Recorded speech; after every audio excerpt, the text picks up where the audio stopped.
Good morning students. आज हम chapter number 13 start करेंगे। इसका नेम है पेरीमीटर एंड एरिया। पहले हम इस चैप्टर की इंट्रोडक्शन देखेंगे, ठीक है। पेरीमीटर और एरिया के बारे में रीड करेंगे कि क्या होता है पेरीमीटर और एरिया। तो पेरीमीटर का हिंदी मीनिंग होता है परिमाप और एरिया का होता है क्षेत्रफल। तो देखो पेरीमीटर क्या होता है। लेट्स सपोज कोई भी फिगर है, जैसे कि ट्राइंगल है, इसके अराउंड कितनी लेंथ है, यानी ये जो बाउंड्री बनी हुई है, ये 3 सेंटीमीटर की, ये 5 सेंटीमीटर की, ये 4 सेंटीमीटर की, ये टोटल कितनी लेंथ है ये, ठीक है। टोटल बाउंड्री जो होती है ना किसी भी फिगर की, उस मेजरमेंट को हम बोलते हैं पेरीमीटर, ठीक है। लेंथ अराउंड अ फिगर और shape is called the perimeter of the figure. आपने क्या करना है, जितने आप कोई भी फिगर देखो, ट्रायंगल देखो, उसकी 3 साइड है, तो हमें पता है पेरीमीटर क्या होता है, इस बाउंड्री की टोटल लेंथ होती है।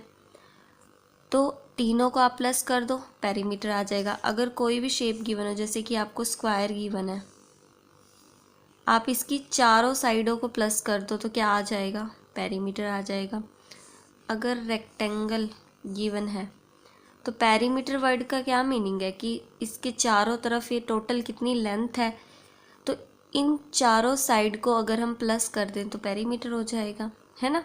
तो पेरीमीटर यही होता है, it is the length around a figure और शेप, उसकी बाउंड्री की टोटल लेंथ।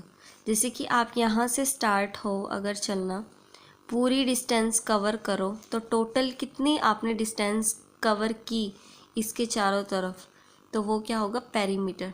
वैसे ही ट्रायंगल, यहाँ से चाहे यहाँ से स्टार्ट हो जाओ, आपकी मर्जी है, यहाँ से स्टार्ट होकर आपने इसी पॉइंट पर वापस आना है, तो ये टोटल आपने कितनी डिस्टेंस कवर की, 3 सेंटीमीटर, इधर 5 और इधर 4, 3 + 5 8, 8 + 4 12।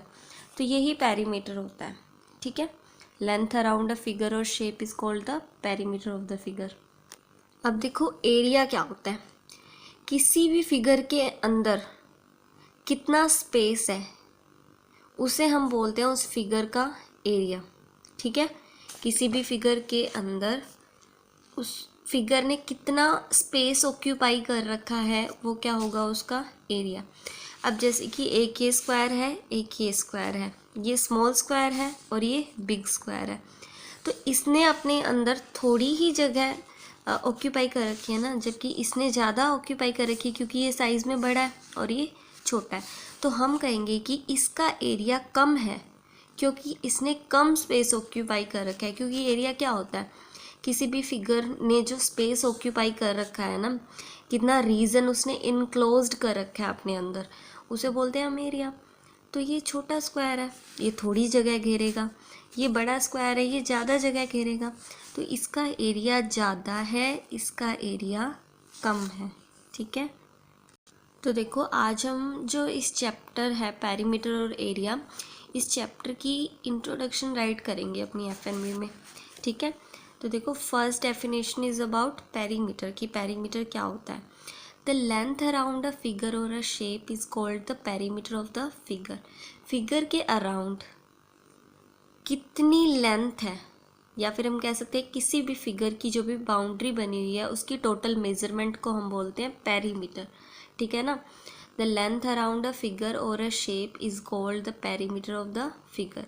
इसकी यूनिट क्या आ सकती है, जो डिस्टेंस की होती है, मीटर, सेंटीमीटर। अगर कोई भी स्क्वायर गार्डन है तो वो किलोमीटर में मेज़र करेंगे तो फिर किलोमीटर भी इसकी हो सकती है, क्योंकि ये डिस्टेंस पे डिपेंड कर रहा है। ये पेरीमीटर बहुत बड़ी चीज़ हुई, उसका पेरीमीटर हमें देखना है, तो बहुत बड़ी डिस्टेंस को मेज़र करने के लिए हम किलोमीटर भी यूज़ कर लेते हैं। तो पेरीमीटर की यूनिट किलोमीटर भी हो सकती है अगर हमें क्वेश्चन में गिवन हो तो।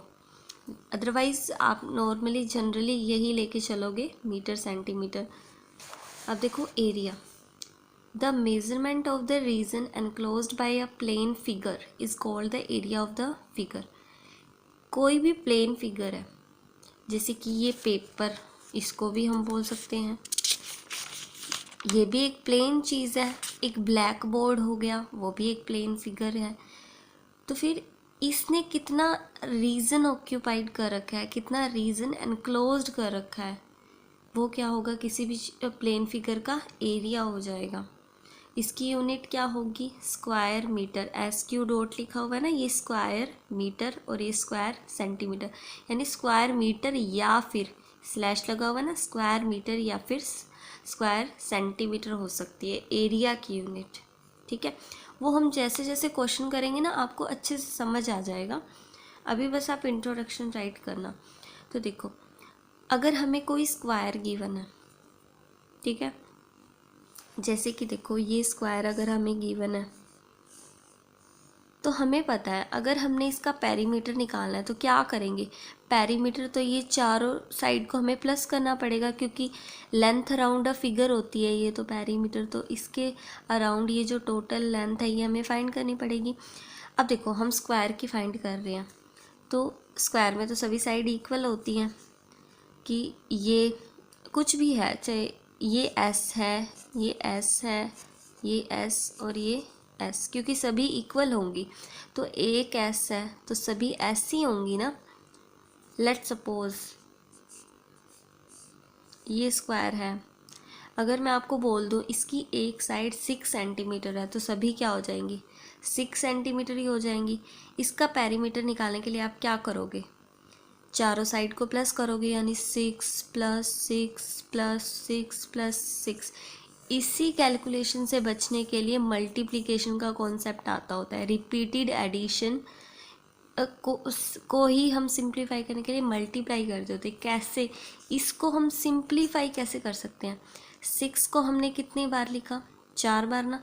वैसे ही पेरीमीटर अगर हम स्क्वायर का निकालेंगे तो साइड तो सभी इक्वल ही आएंगी, चाहे वो 7 आए तो 7 प्लस 7 प्लस 7 करना पड़ेगा, अगर 8 हुई तो 8 प्लस 8 प्लस 8, यानी जो भी साइड होगी स्क्वायर की पेरीमीटर निकालने के लिए हमें उसे 4 बार प्लस करना ही करना पड़ेगा, है ना।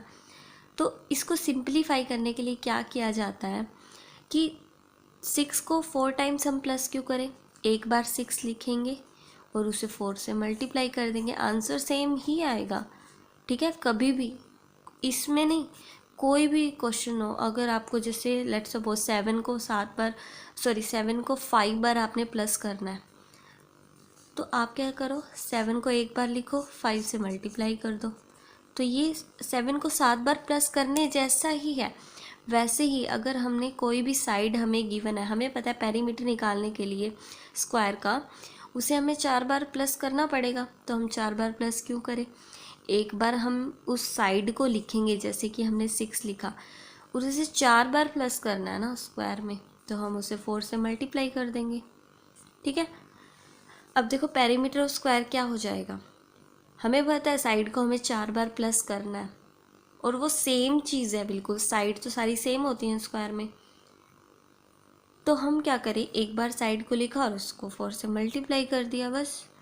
अब देखो पेरीमीटर ऑफ रेक्टेंगल, उसका फॉर्मूला क्या होता है, 2 इंटू लेंथ प्लस ब्रेथ। ठीक है, लेंथ और ब्रेथ को प्लस करो, 2 से मल्टीप्लाई कर दो, रेक्टेंगल का पेरीमीटर आ जाएगा। पेरीमीटर ऑफ ट्राइंगल क्या हो जाएगा, देखो ट्राइंगल में 3 साइड्स होती हैं, जैसे ये ट्राइंगल है, ये अगर 3 सेंटीमीटर की है, ये 4 सेंटीमीटर की और ये 5 सेंटीमीटर की, पेरीमीटर निकालने के लिए तीनों साइड को प्लस करेंगे ना, यानी ट्राइंगल का पेरीमीटर क्या होता है, तीनों साइड का सम होता है। तो perimeter of triangle equals to side plus side plus side.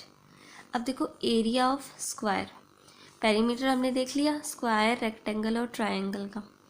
अब एरिया ऑफ स्क्वायर देखो, कोई भी स्क्वायर अगर आपको गिवन है,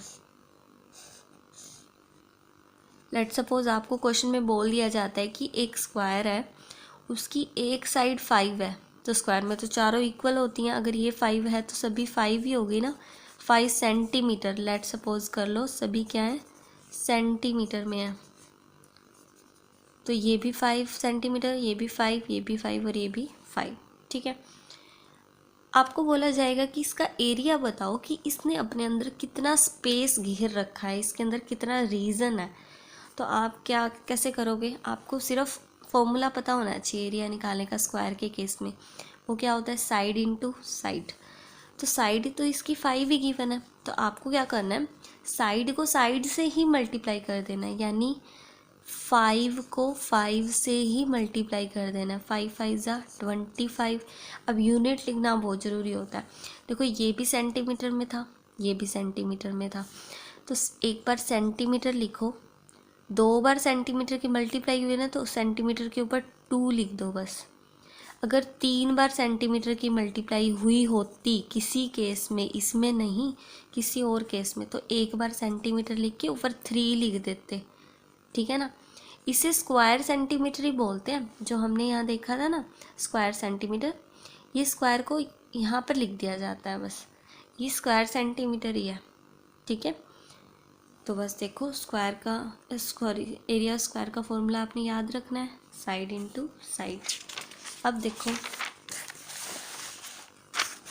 एरिया ऑफ रेक्टेंगल वो क्या होता है, देखो स्क्वायर के केस में हमने क्या किया, साइड को साइड से मल्टीप्लाई किया ना।